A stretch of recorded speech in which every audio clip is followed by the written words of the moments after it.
we really need to take markets like India and other markets in Asia very seriously, because that's where the consumption's going up. That's where the future is. Every international brand wants to enter India. We have about 10 million wine drinkers in India. And Yeah. then we're talking about like a 20-90% increase in the wine market in India since 2022. We need to make wine accessible, affable, and enjoyable and approachable. But we all need to move our mindset towards marketing first. You're pretty much very determined. I love it. I love it. You're so inspired. I see the future of wine bright, but maybe that's because I'm sitting in a market where the opportunity really exists. I really dream about India being a very important wine consumption market, despite all the odds, despite all the challenges. Sonal Holland, such a pleasure to have you here with us and the Vino Visionaries podcast. Because, like I said to you by email, for me, you are such a personality, have a big vision when you start your career. By influence a billion of people in your country in the wine industry. So I really want to talk to you about what you actually like, how was for you this big exchange in this today. So I just want to say thank you so much for accepting this interview with us. Of course, it's my pleasure, Priscilla, and thank you for having me on your very exciting show. I'm told Vino Visionaries is quite the podcast. It's widely listened to, widely watched. So I'm very thrilled to be here today. Thank you. So let's start the podcast to tell you about your journey. Start about like a little bit about how everything started, because we know you being as a director of sales and in such a big company. We have such a big position. I guess you take such a huge risk. Yeah. Many of the people probably won't take it because they like it's a very unknown space when you quit your job, and then Yeah. you did. So how was that? And then you just go to the wine industry. The wine industry was not the thing No, in it India wasn't. It either. was No, it was a very, very nascent industry at that time. We're talking about roughly 17 years ago, when I was in a corporate career working for a NASDAQ listed Fortune 500 company as their director of sales, national sales. And technically, to the outside world, I was very successful, doing very well, working in an MNC, traveling the world, earning a good salary, a seven-figure salary, if I may say. Everything was, I was ticking all the right boxes. I was on my way to probably becoming the country head or their APAC head. So on the face of it, everything seemed really great. But something within me was stagnating. Something within me was telling me that I need to sort of restart, reinvent myself. And I thought about many different ideas of what I could do. So it's not like wine as an idea came to me first. I considered many different options. But at that time, wine struck me as an idea. And I had read an article written by JancesRobinson.com. Actually, I'm sorry if I can say that again. I read an article written by Jancis Robinson in financialtimes.com, and she's been writing for several years for the FT.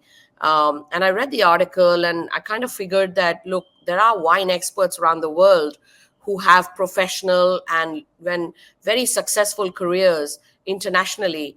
But in India, there were no qualified wine professionals at the time. And I just thought that maybe that person should be me, because if this industry was to grow, if there were to be more wine producers, more wines being imported in the country, there would come a day where there'd be a need for more qualified wine professionals.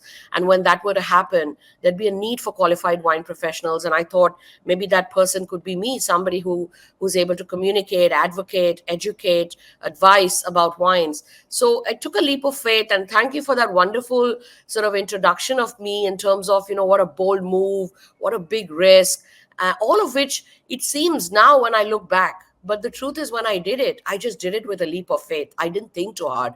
I think if I had thought too hard, I probably wouldn't have done it. I would have chickened out or something. But at the time, I was just excited. I was excited about being able to restart with something new.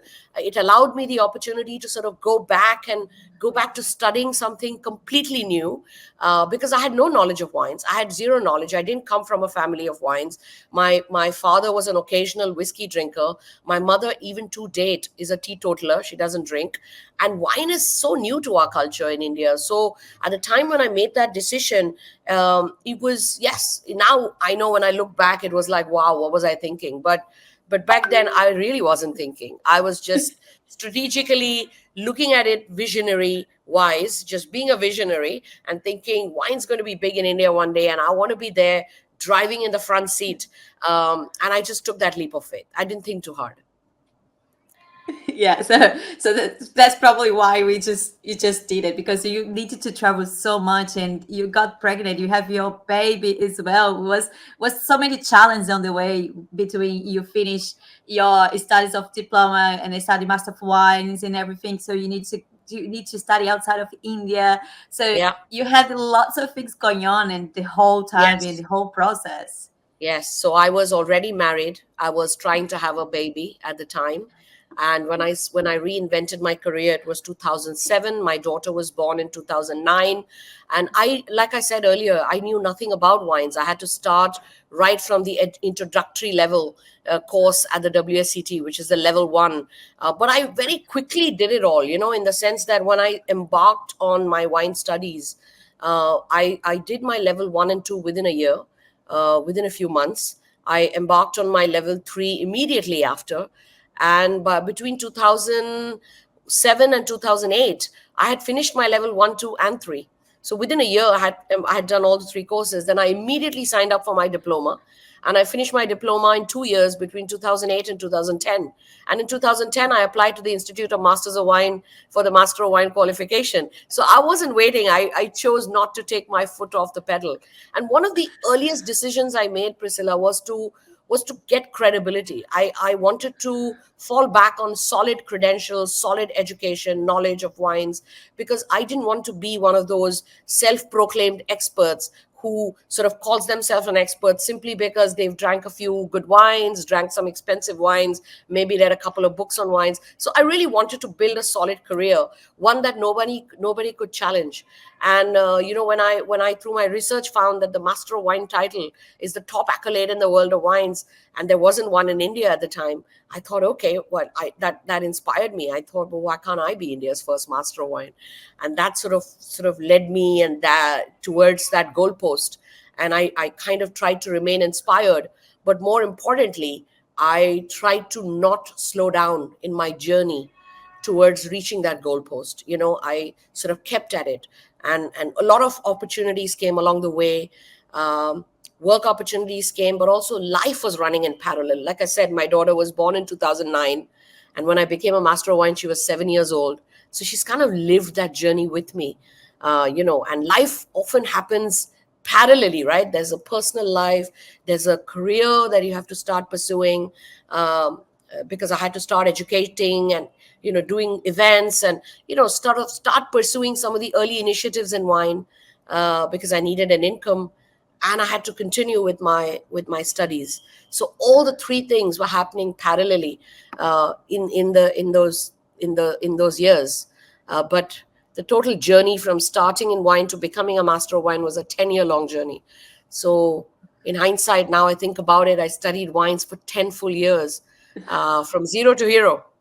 But you such a determinate. You just like, I will become a master wine of India. I will do it, and you did.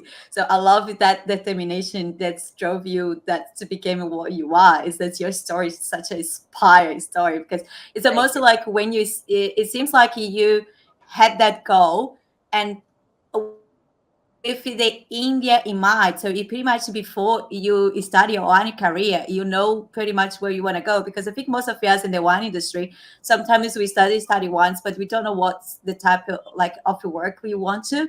But it seems Yeah, like you already knew before you I start knew. the wine in the wine industry. I It knew. seems like I you knew I wanted to become a Master of Wine. And I kind of also knew what I wanted to do, uh, with the knowledge I had. I knew, I was very clear in my mind that I'm operating in a country which knows nothing about wines. its awareness of wines is very low. And I felt then and I feel today very strongly that my primary purpose is to be able to create more and more awareness about wines, to be able to educate people about wines, make them feel more confident, have them more informed, being able to select wines with confidence, but with more information on hand, with better education. And I find it delightful to be able to do that. I think it's a matter of pride for me to be able to share my knowledge of wines with people every day through various initiatives, whether it's more formal education through my academy or through consulting service when I'm talking about the India wine market to international exporters who are keen to bring their brands into India, or it's through my social media where I make a lot of videos and I'm talking to young and all strata of people who are very new to wine but just very curious, to learn about wine. Through all my initiatives, whatever I do, or at my events for that matter, where I'm talking to people and I'm curating, exclusive wine evenings. So through all the initiatives that I am currently pursuing, I think the primary goal always is to be able to communicate about wine to as many people as I can, to make them more confident and more informed about wine. So your business, the idea you had, it always was like that, or you change it on the way? Like you had one idea when you started your business and it was changing according the way, or you're very persistent, the way you wanted to do things, and you already knew, like you having this vision, you just follow your, or things was changing on the way, that there was the things you No, didn't so thank you for expecting. asking me that question. Thank you for asking me that question. That's actually a very, very good question, and not many have asked me this question. And I'm going to give you the honest truth. The truth is, it may all seem like, oh, I have it all worked out, and that I know what I want to do, and I'm really going after it from a work perspective. But you see, it's not like that, because when you're a pioneer in a market, and you're kind of in a market which is so new, most of the international initiatives, are not introduced in India yet. So in India, it was like a blank canvas, and I had to decide what picture to paint on it. Okay. Now, I made this decision very earlier on when I entered the industry, that because it's a blank canvas, because we're so new in our culture to wine, if I stick with doing only one thing, I might fail at it. I might not enjoy it. I might not be so good at it. So I kind of decided to try many different things. So I feel that the simpler way to explain this is, I feel that if the market doesn't have depth, it must have breadth, you know. So the market had no depth. It's still sort of building its depth. And because it had no depth, excuse me, I just felt that a better strategy for me as a professional was to be diverse, be have more breadth, and be spread out in various different initiatives. So I have, over the span of these 17 years, tried my hand at several things. One of the earliest things, of course, I did was started my academy, Yep. Sonal Holland Wine Academy. And I started that in 2009 because I realized that there was a real lack of good world class wine education in this country, which is why I had to fly to London for my own education. But I thought if this industry was to grow, there would be a need for having world class wine education available in our country. And I started the academy with the sole purpose of being able to make that world class wine education accessible both to hospitality professionals as well as enthusiasts. So that was one of the earliest things I did. I tried to be I was for 3 years the wine director for a very large Indian hotel chain called ITC Hotels. This is while I was still pursuing my Master of Wine. When I became a Master of Wine, I sort of launched my consultancy business, and the consultancy business started offering advisory services to both international as well as local brands that were seeking advice on the Indian wine market in various aspects. I worked for a lot of hotels, restaurants to make their wine lists, their wine programs. We continued to curate a lot of events for corporates, high-end individuals, YPO members, EO members. I dabbled a little bit in journalism. When COVID happened, actually before COVID, I launched on YouTube with my wine videos in 2014. At the time, Okay. there was actually no qualified professional making videos about wine on YouTube. I remember I might have been one of the early entrants. And when COVID happened, and Reels was introduced by Instagram, I realized, okay, it's time to introduce wine education through Instagram Reels as well. And I started in 2020. And then, of course, it sort of really gained popularity and catapulted. The point I'm trying to make, Priscilla, is that I've tried my hand at everything possible. And I've tried to give myself the opportunity to try many different things. And some things I've moved forward and become better at. And some things I've kind of gone slow down on or left behind. But I think in order to build a market from scratch, if you're a pioneer and you're sort of building your own opportunity, it's important that you give yourself the chance to try many different things, because then you're bound to succeed at something, you know. Yeah, exactly. So you try to do a goal. It's like like a football game or soccer game. So you just try many times. Yeah. One week actually can make the goal. My next question is, like, as a director of sales, you will probably deal with a lot of the sales. That's help you to sell your brand. I would say, like, you build your brand, sell your brand, and to, like, this experience, it was because you get like such a higher position where you actually deal with sales. And I think is, as an entrepreneur, we know one of the best skill we can have is actually sales. So could you use this of your experience we have before to be able to build your business? So I'm a very strong believer in the fact that no amount of education ever goes to waste. We might find ourselves learning about something or taking a course, or finding ourselves at a seminar, listening to someone speak, or reading a book. And at that time, that piece of information or that piece of knowledge may seem irrelevant.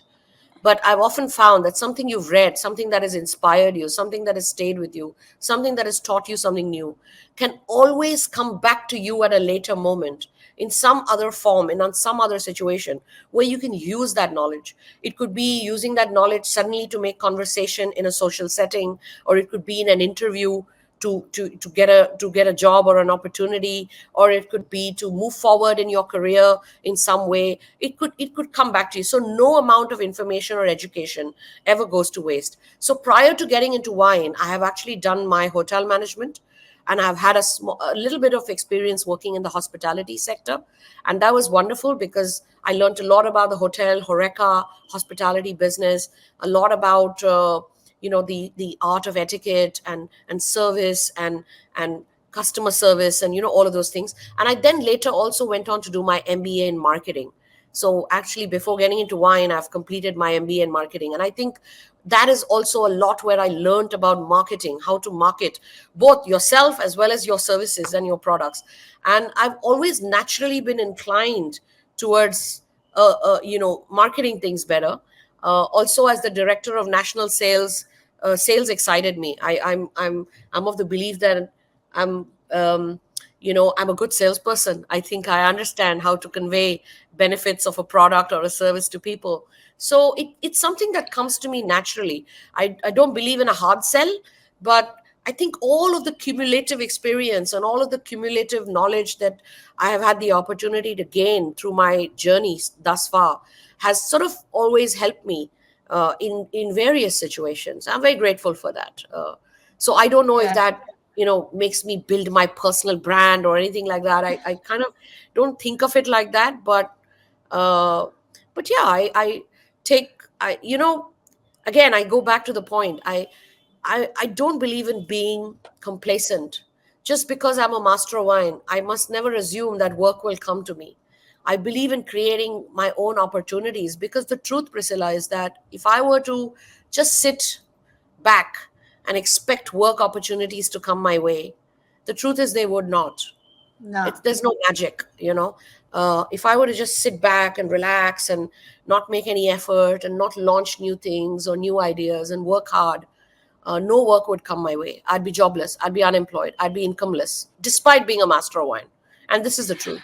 I believe we have to all make our effort, and we have to create those opportunities, and we have to find our purpose. I think my purpose is to make India gain some position of advantage and some position of significance on the global wine map. I really dream about India being a very important wine consumption market. And despite all the odds, despite all the challenges, and maybe there I wear these rose tinted glasses because I have a very optimistic view about the Indian wine market and its future in wine. So yeah, but But we have to create our own opportunities. Yeah, I like it because you pretty much very determined. I love it. I love it. You're so inspired.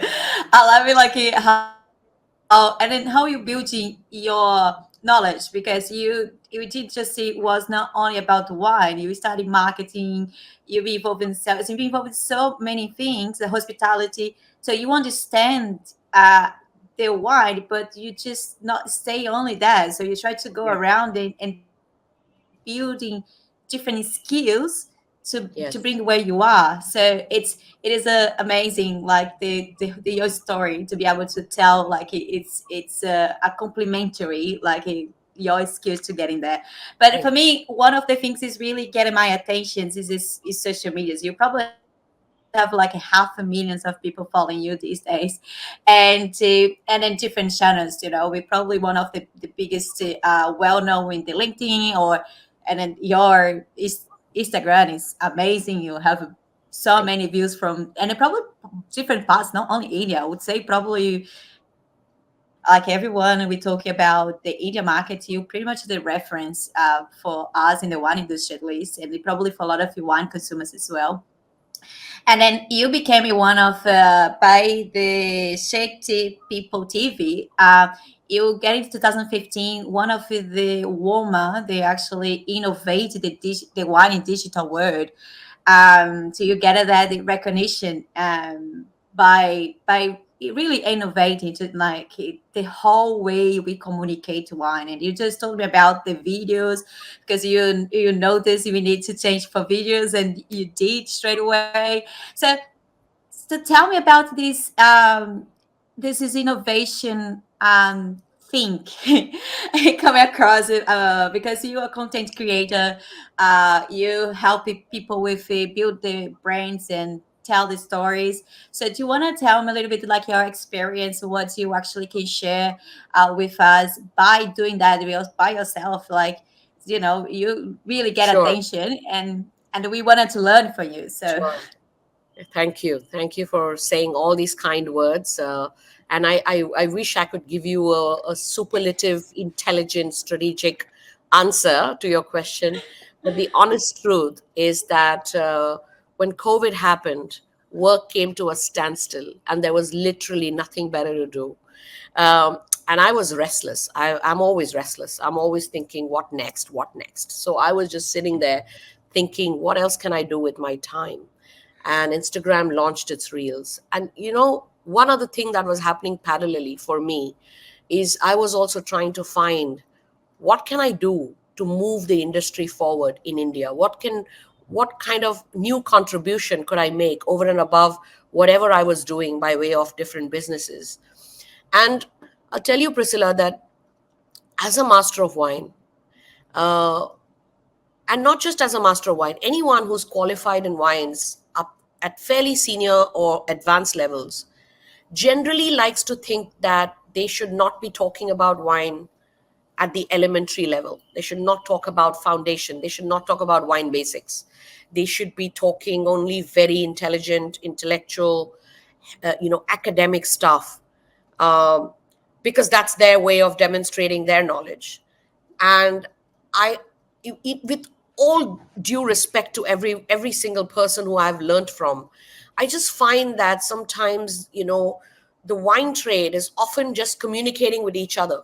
We're totally missing out on the consumer. We're just all having a conversation with each other because you understand my language and I understand your language, but no one else understands what the hell we're talking about.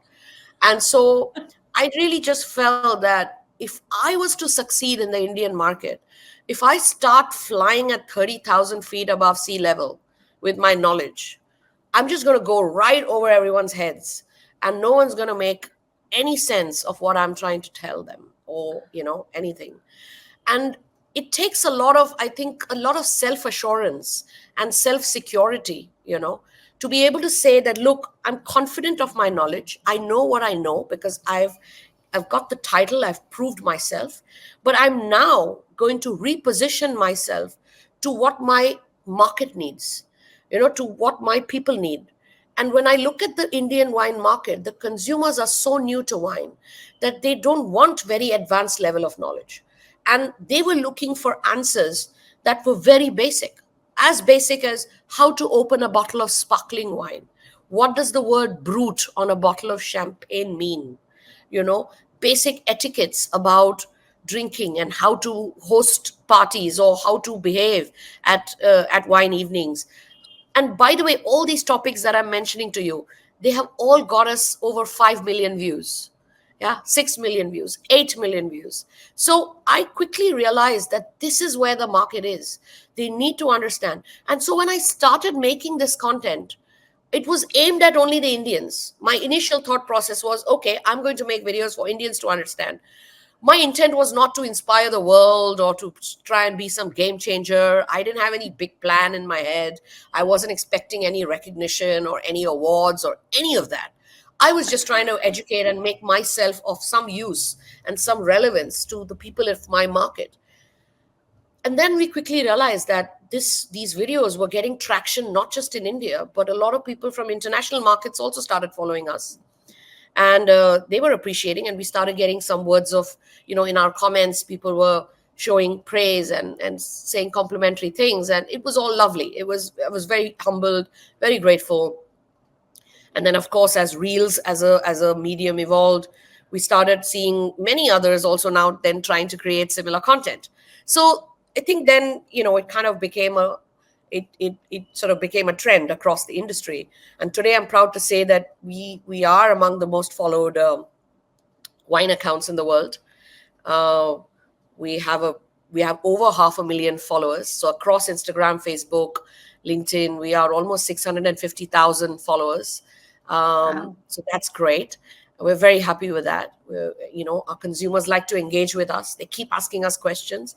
They keep inspiring us to make more and more videos.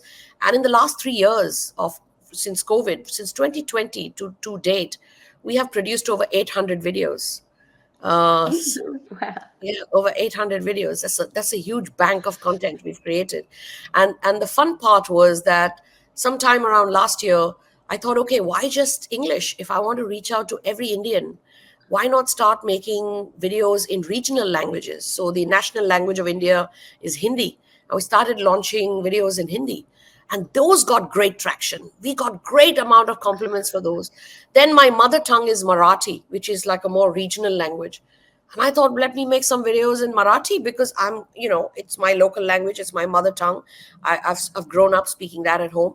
So that was very comfortable for me. I started making those, and then we tapped into a whole new market for that. So we suddenly realized that if by doing multilingual videos in wine, we're really sort of cutting through a great strata of demographics and people across different markets, different cultural, social, significance, and we're widening our reach. And we're very excited, and it's fun. It's fun to be able to do that. So it's not all pre-planned and well thought out and strategic. You kind of evolve as long as you stay consistent and you listen to what your people are saying to you. You learn from what's being told to you, and you just kind of move forward. You just take that feedback on board and work on it. And I think that's how we've grown. But I think the trick is to remain consistent. I think for us, what has really worked above everything is we've remained consistent. And like I said, we've released over 800 videos in the past 3 years. And I think that has helped us a lot. Oh yeah, it's a lot. It was like it's a big number. So do you really think like a digital to really, because you put yourself a lot in digital, you do a lot of your marketing about your brands and about your consultancy, about your education online. It really works for wine brands to put themselves online, to work in the digital space. Do you really recommend wine industry using more the online world? Definitely. I think the digital medium for marketing a wine can no longer be ignored, particularly because the more traditional, conventional markets, the consumption is going down and consumption is now rising in newer markets. So if I were to take a case in point, India has the largest amount of users of Instagram and Facebook, and a lot of young people here. We have 700 million people who are under 25 years of age. I mean, beat that statistic. That's a mind-boggling statistic. So 700 million people under 25 years of age, and we're adding 100 million people to the legal drinking age every 5 years. So with those kind of mind-boggling numbers who are consuming information on Instagram, Facebook, and LinkedIn and all these social media platforms, you can no longer ignore the marketing of wine through digital platforms. So for us, I think as an organization, as a team, we are very marketing led. We always think of ourselves as broadcasters first, and our businesses.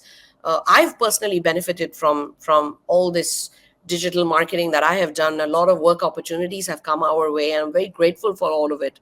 But I think it's very important to remain marketing focused. We need to be able to communicate about wine in simpler and simpler ways. And we really need to take markets like India and other markets in Asia very seriously, because that's where the consumption's going up. That's where the future is.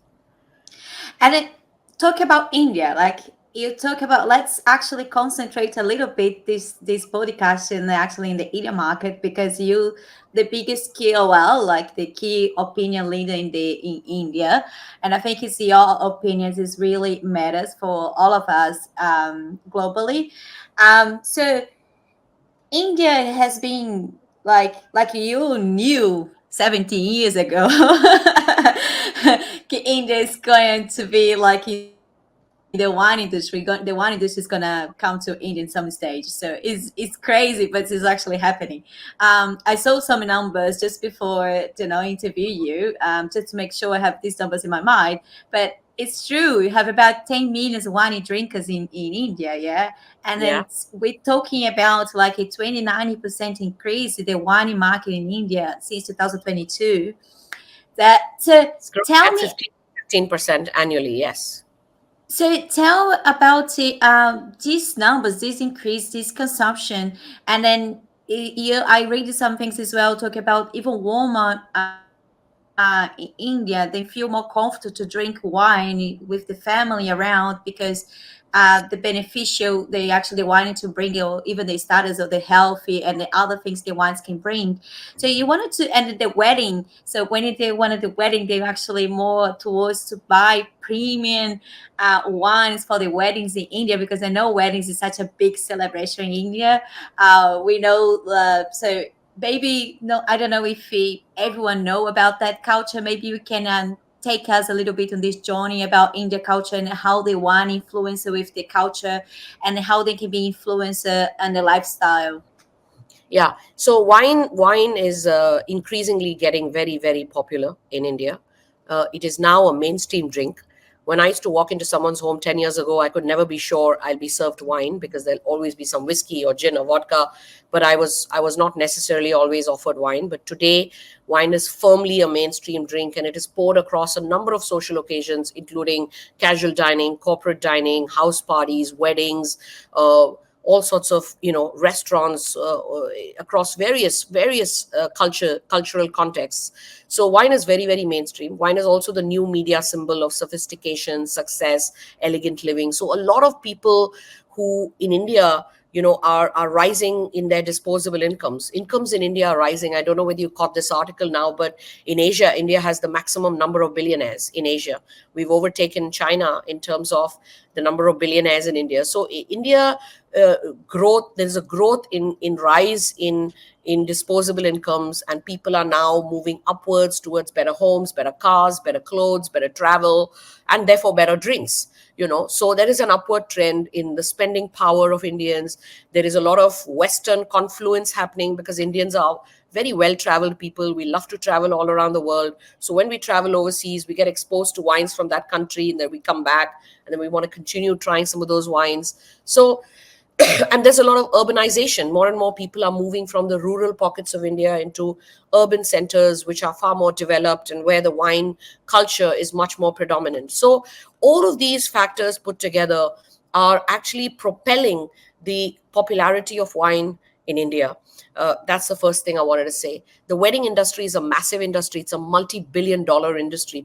Indians spend a lot on two things. Okay, they save money all their lives, and they spend it and splurge everything they've made in two occasions. One is to educate their children. Indians take education extremely seriously, so we take loans, we'll do all sorts of things, but we will educate our children very well to the best ability that we can. And the other thing Indian parents like to spend on is their kids' weddings. Our Indian weddings are massive. They're larger than life. It's like 300 is a tiny number. 300 is an intimate wedding. You have to have like, 700 plus people Oh for my an God. average wedding. And of Oh course, if my you're a God. billionaire, then you'll have 2,000 people. So, and there are weddings that 2000. happen Wow.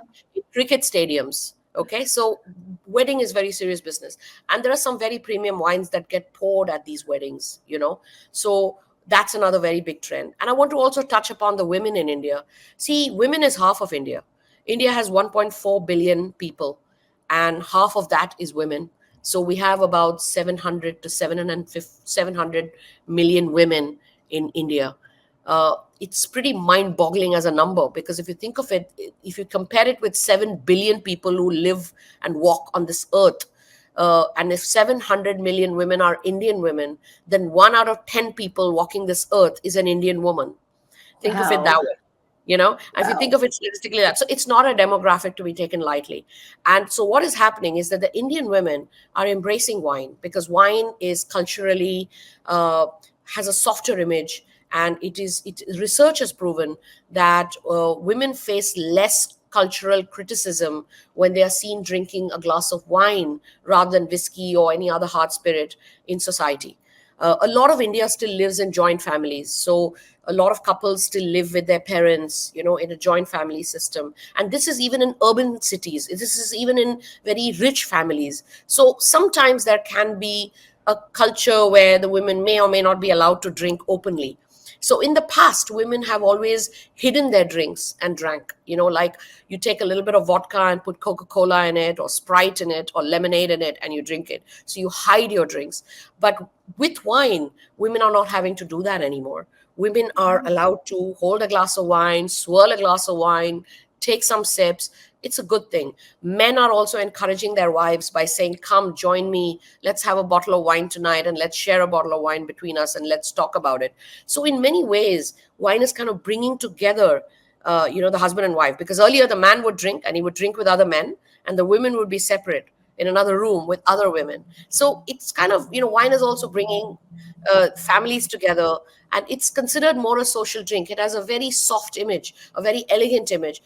Even in our Indian movies, wine is being seen openly being consumed by the lead female actors.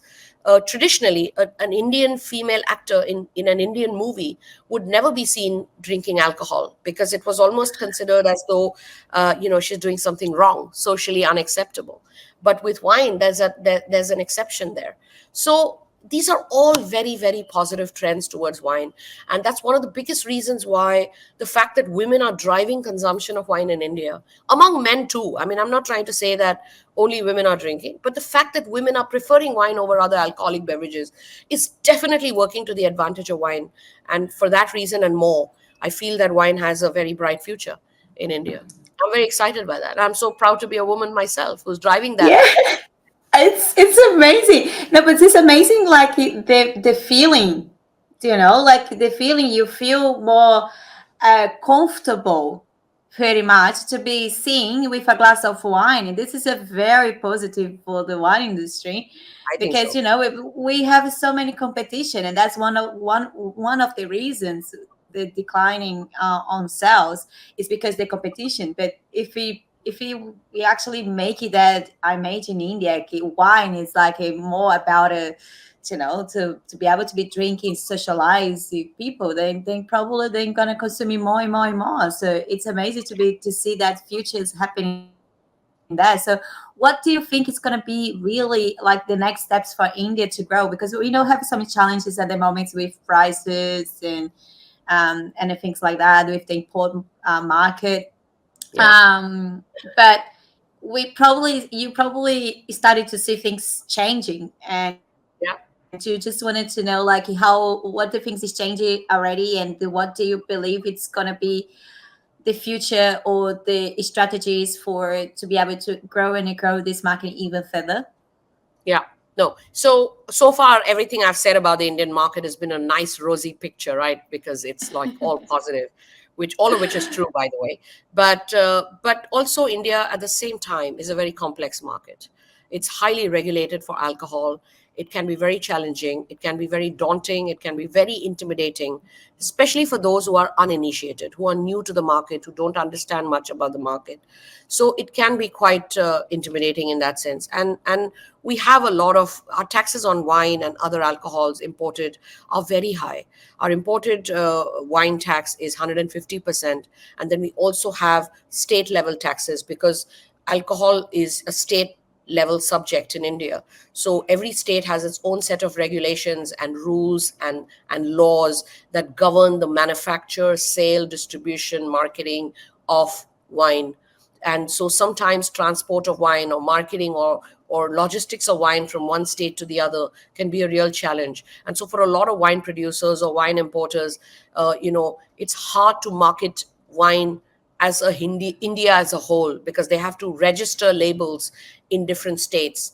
And there's a three-tier system, exactly like the US in India, where you This have was to my have an question, my next importer. one. But it Yeah, you is have to have an importer, you have to have a distributor, then a retailer, and then you can sell to consumers. So importers and distributors cannot sell directly to the consumer. So it's like the three-tier system, quite similar to the US.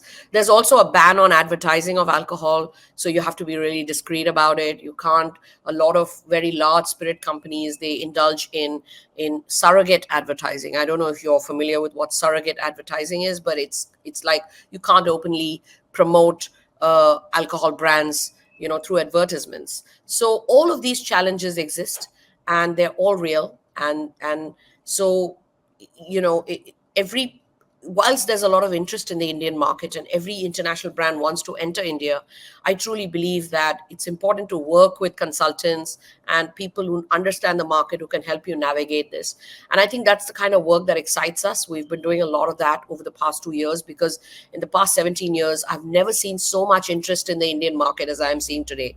So today we find ourselves working with several international companies, government bodies. We're working with the Australian government. We're working with the Californian government, Chilean, South African, among many other countries, where we're helping various wine companies from these countries understand the Indian market, facilitate introductions with importers, help them secure their wines into India, and then sort of advise them on how to get listings across states. So sort of provide whatever support by way of brand marketing and so on to grow awareness of the brands within India. And all of these things are important, because in a market where awareness of wine is still quite low, consumers rely on brand familiarity. They really want to buy only wine brands which they might have tasted, or they might have heard, or someone might have referred, or they've kind of seen, so they kind of rely on brand familiarity cues to make their purchase decisions. So marketing then becomes a very important initiative for a lot of these international brands. So there's a lot of this kind of work that is happening. Very excitingly, India has signed an economic cooperation and trade agreement with Australia. This has been the first time an ECTA has been signed, which impacts wine in the last decade. So it's a very important initiative. And that obviously means now that Australian wines have an advantage over wines from other countries, because over the next 10 to 15 years, there will be a gradual decrease on the import taxes on Australian wines. And the import taxes will come as low as 25%, especially on premium wines of CIF value over 15. So there's going to be a significant drop in the import value. And so what that will mean is that Australian wines will be available, less expensive, at a more fair price. Consumers get better choice. And India has a real opportunity to bring mid to premium level brands of Australia into country. And I'm very proud to say that we've actually been I've been the ambassador for Australian wines for the past 3 years, actually, in India. And we find ourselves doing lots of work for Australian wines here, whether it's more formal education through our academy, or informal education, or events, or trade tastings, or consumer tastings. There's a whole lot of initiatives that we're working with the Austrade here in India, where we're helping them move forward. I don't know whether I should share it on this question itself, but we've also no, recently. it's good. No, it's good you give like an overview, like as well in Australia, because we are based in Australia. So it's good to have Exactly. this extra information about the Australian market and India, the connection between Yeah. these two. So, but it's very exciting, and I, I, Um, I, I really think that Australian wines have a real advantage at coming here and showcasing their brands. Uh, but it's a lot of competition because all brands are trying to come into the country. So one great opportunity to actually do that in India actually would be to by participating at Vin Expo Mumbai. We've recently inked a contract with Vin Expo to be hosting or organizing the Vin Expo Mumbai in India. So I'm very proud to say that I'm one of the co-organizers of Vin Expo Mumbai, and that's taking place on September 18th and 19th of September, which is a good time of the year here. And we've booked a really nice venue, a Geo Convention Center, which is actually the largest convention center in Asia, where the Vin Expo Mumbai will be hosted. And Mumbai is the city where I am speaking to you from. It is the most important city, the largest consumption market, the highest density of all importers in the country are based here in the city. So this will be the right place. It's a real melting pot of cultures, business. It's a financial capital. It's the movie capital. It's every capital. So in that sense, it'll be great for international brands to participate at Vin Expo Mumbai, and come to Mumbai, experience India firsthand, and get to meet all the important stakeholders of the industry, including all importers and distributors. And we're here to assist, we're here to facilitate. So I don't know whether you can get the message out through this podcast, but I would greatly appreciate, and I'd be very grateful if through this podcast we could invite everyone from Australia and everyone listening into this podcast to write to us. You can write to me at sonal@sonalholland.com, and we can share with you more information about Vin Expo Mumbai, scheduled for September of this year. It's going to be Yeah. the most important trade event taking place, and a real convergence of all the important stakeholders in the industry, all under one roof for 2 full days. And that is exactly what the future is gonna be. Yeah, more these kind of events, more these initiatives, more these agreements between countries. So more about this is gonna actually help with the future of India, Absolutely.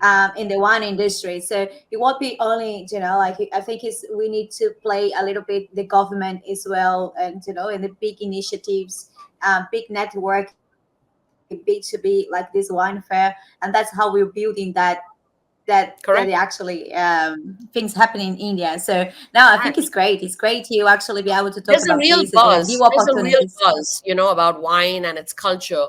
But I feel that it's very important to come here and witness it yourself. You know, you can believe me, you can listen to me, and I'm hopefully able to translate some of that excitement to you.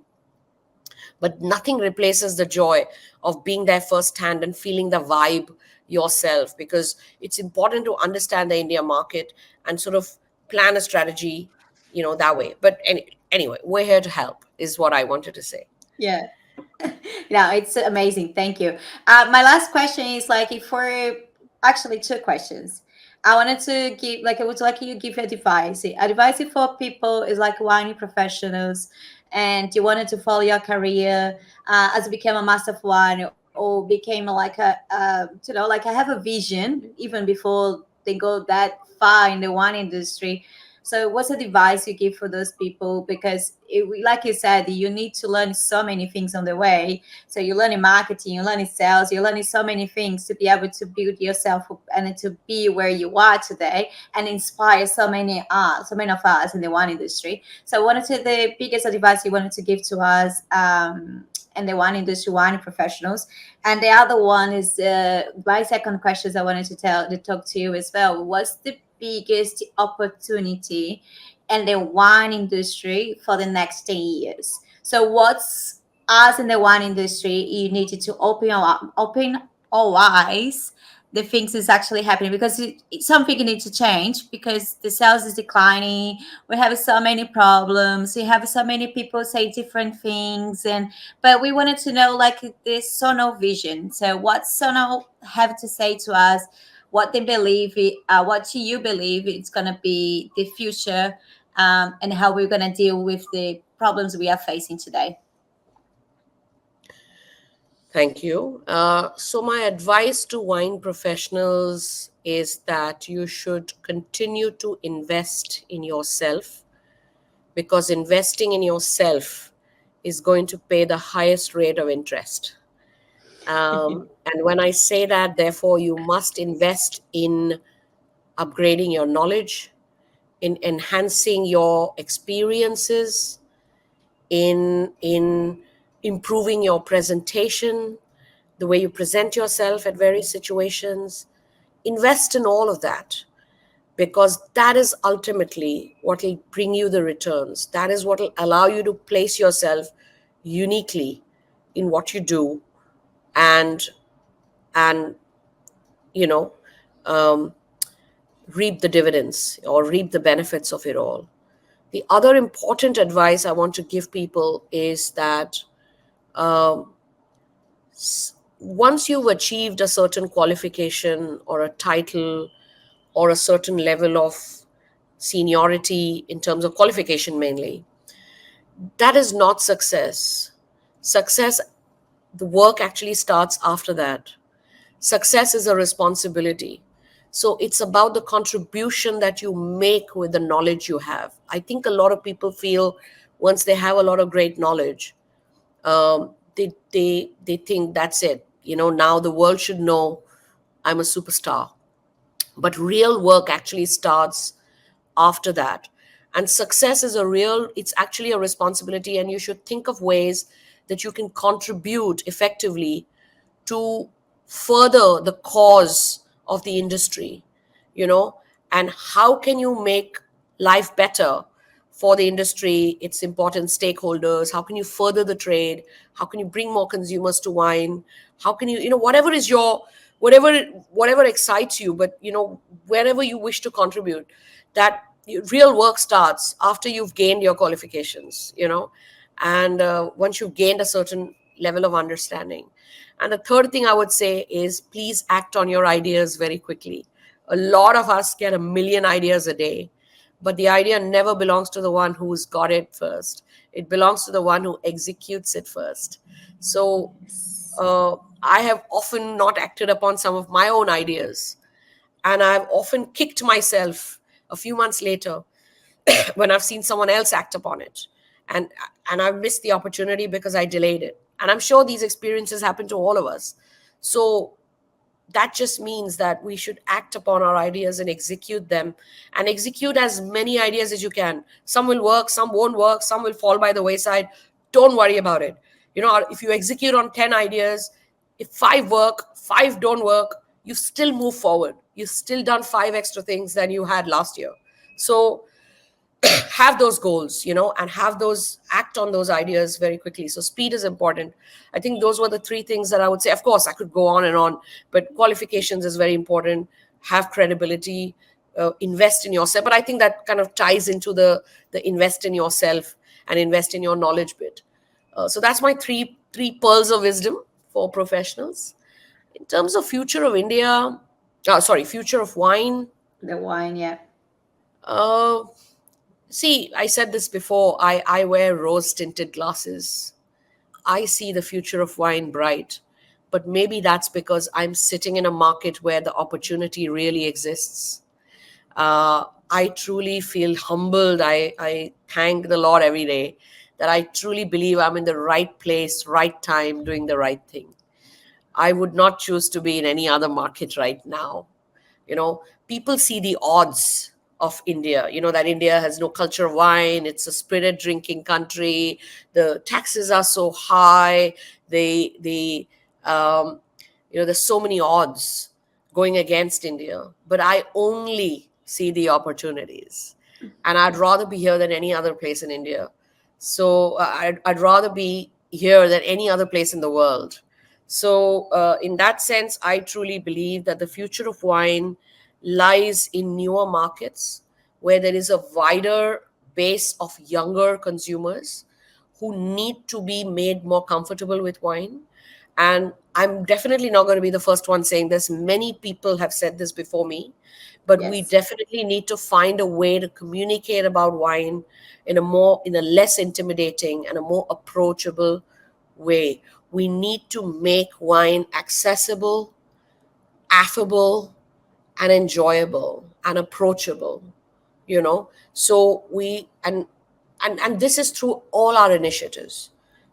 As a social media broadcaster, as an educator, as a marketeer, as a seller, as a producer, everybody, we all need to come together to make wines more approachable, accessible, affable.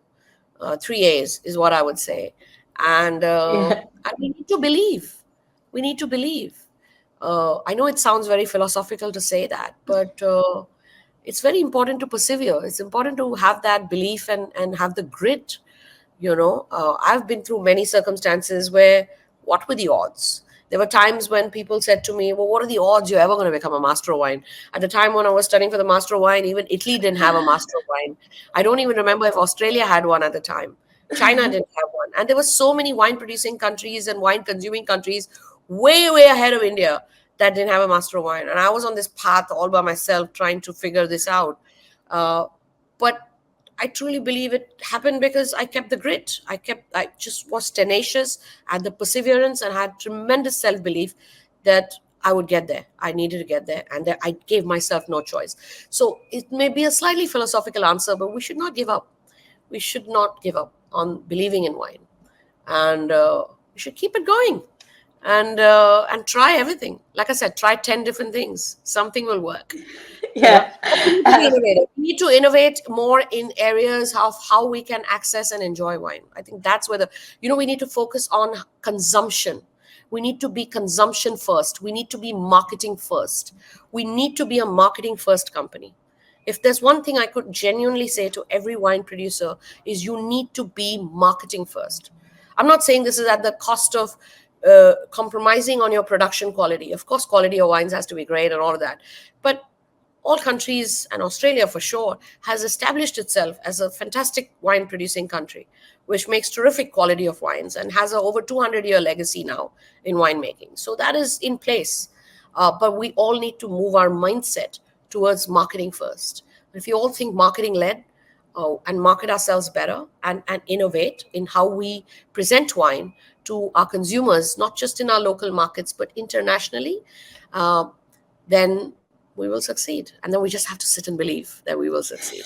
I love it, how positive you are, and you give that positivity to the industry. It's great because at this time where everyone is crying, we need that words coming along and to we believe it, the future will be bright. Another thing I really like about your words as well, it's about marketing, because I feel like a lot of the wine industry don't believe in marketing, or they don't think they need marketing. And I think that's a very good point you brought today in this podcast. If we finish this podcast today, is that marketing is important. We all should be marketing yourself. As a sales, we sell ourselves all the time, because we are, like if you do an interview, if you're looking for a job, is a kind of type of sales, and you need a marketing, you need to put a Yeah. makeup, you need And to marketing is dress up. at a global level, we need to market the concept of wine. At a more country level, we need to market Australian wines. At a more regional level, we need to market the region that we represent within that, whether that's Barossa Valley or McLaren Vale or Langone Creek or Clare Valley or whatever it might be. And then below that, we need to market, the brand that you represent, and why that brand, and yourselves as the visionaries behind it.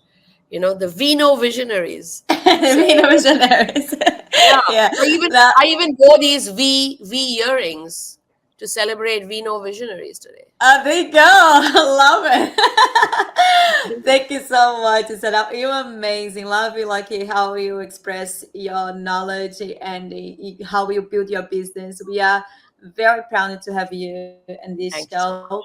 Thank you so much for taking your time. And yeah, so please let us know everything's happening in India. We follow you on the social media. Please just keep in doing a great work because we love it. So just my final message for you. Thank you so much. Thank you so very much for having me on your very exciting podcast and asking me all those exciting questions and allowing me the opportunity to express myself. I wish every luck to Vino visionaries, V for Vino visionaries, and V for victory. Viva victory.